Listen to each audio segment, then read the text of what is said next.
Sa sukat ng 36,000 ektarya, kalahati na ng sukat ng Metro Manila ang laki ng Clark Green City. Nakapaloob ito sa 2 probinsya, ang Tarlac at Pampanga. Babagtasin nito ang mga bayan ng Porac, Angeles at Mabalacat sa Pampanga, hanggang Bambang at Kapas naman sa Tarlac. Pero kung may nangyaring agawan noon sa Bonifacio Global City sa pagitan ng Makati at Taguig, hindi raw hahantong dito ang Clark Green City. Ang kagandahan ng Clark, kumpara dito sa BGC, Special Economic Zone siya. So, under the law, sa batas mismo, ang development ng Special Economic Zone ay doon sa Ecozone Regulator na BCDA on that part.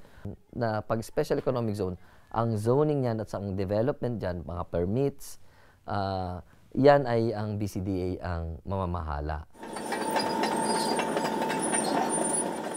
Pero di man ang mga probinsya at LGU ang pangunahing may hawak ng Clark Green City, tsak naman ang pag-ambon sa kanila ng biyaya. Oras naman na na-develop yung Clark, yung real estate values ng karatig ng mga bayan sa buong Tarlac, tataas din yan.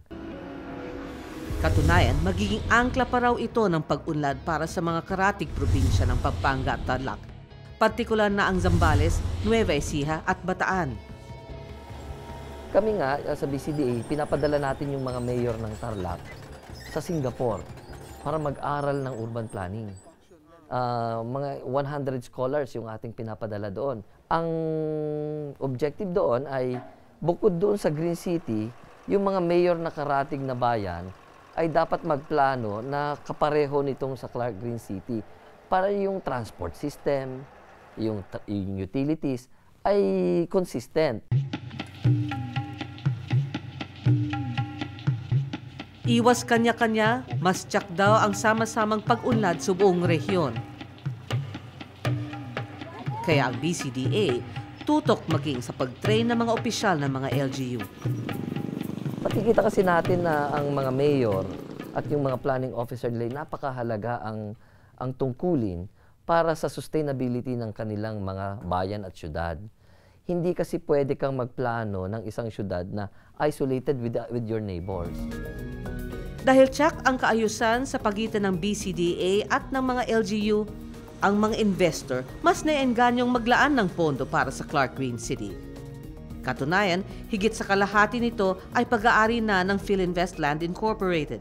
Pero ang BCDA naman bilang isang government agency, kami naman ang sumasalo ng political risk na tinatawag. So yung pakikipag-usap sa mga local government, sa lahat ng mga leaders within the national government also. At maging mga foreign investor na hikayat na ring subukan ang pagnenegosyo sa Clark Green City. Ang ilan sa mga ito galing Singapore, Japan, China at Sweden. Kabilang dito ang CERIC, isang consultancy firm para sa mga small at medium enterprises. Ang kanilang pangunahing investment ngayon sa BCDA nakatuon sa kalikasan. We are mainly right now focusing on the technical part.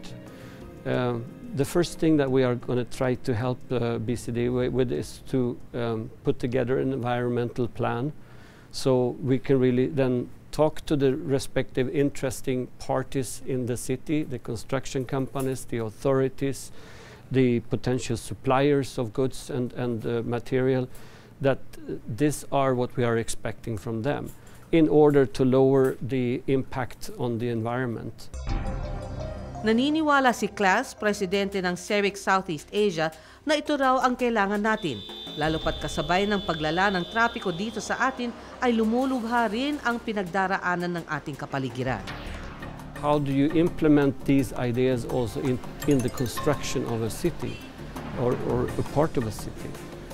This was, for instance, not done when Fort Bonifacio. Building it from scratch, that could be a fantastic opportunity for this country. Malaking bahagi ng Clark Green City ang mananatiling berde at nakalaan para sa pagpapanatili ng kalikasan. Mga espasyong hindi pwedeng galawin ng mga developer. At sa pagdagsa ng mga investment, kasabay nito ang pagdami rin ng trabaho. nakasama sa plano ang pagtatayo ng pabahay para sa mga magtatrabaho dito. Pwede mo talagang iplano from scratch and then madidikta mo kung saan ang commercial, saan ang residential. Pareho ng ginagawa ng mga private developers. Pero ito, dahil gobyerno, meron ding suggestion, dito ang socialized housing, dito ang factory workers housing. Dahil sa laki ng mga oportunidad na papasok mula sa commercial, residential, agro-industrial at infotech industries, pati na rin ang iaambag nito sa pagtaas ng investment sa trade at turismo. Inaasahang mag-aambag ng 1.57 trillion pesos sa pambansang ekonomiya ang Clark Green City bawat taon. Absolutely. I think if this is a successful project, which I really hope it will be, and I think it can be, then we can copy and paste to many other places here in the country. Di may kakailang kung gaano man kalaki ang lupain ng Clark Green City, ay ganun din kalaki ang potensyal nito. Pero saan naman kaya nito dadalhin ang Metro Manila? Ang problema is, yun nga, ang daming masyadong tao. Yung komportableng buhay, hindi ganun kadali na makamit dito sa Metro Manila. Bakit kasi siksik dito? So, yun ang hila nung Clark Green City. Kailangan merong alternative place yung mga tao na mapupuntahan. So, imbis na magsiksikan palalo dito sa Maynila, doon na lang kayo sa Green City at may oportunidad dito. Mas maganda ang quality of life. Magkakaroon ngayon ng sense ng redevelopment ang Maynila. Mahirap man, hindi ibig sabihin na wala ng solusyon para maresolba ang problema sa Metro Manila.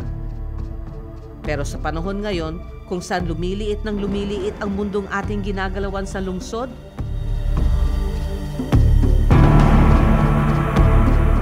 panahon na para lumikha ng mga bagong metropolitan cities na papantay o di kaya ay hihigitan pa ang mga oportunidad na iniaalok ng NCR.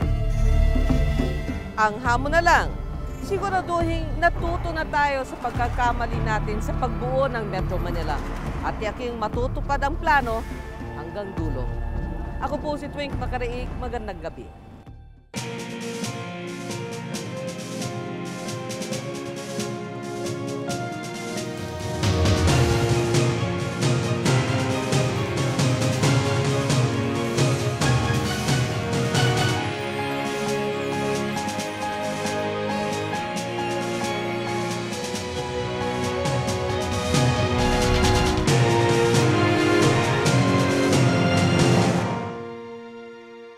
Be sure to come back. Use 5 everywhere. Copyright 2016.